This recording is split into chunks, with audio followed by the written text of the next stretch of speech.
ಮಮತೆಯಿಂದ ಬೆಳೆಸಿದೆ.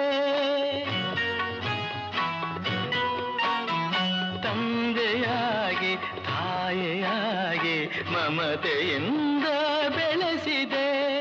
ಬಿಸಿಲು ಮಳೆಗೆ ನರಳದಂತೆ ನಿನ್ನ ನೆರಳಲಿ ಸಲಹಿದೆ.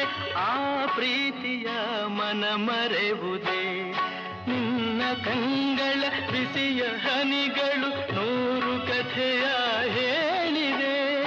ನಿನ್ನ ಪ್ರೇಮದ ನುಡಿಯ ಕೇಳಿ 100 ನೆನಪು ಮೂಡಿವೆ.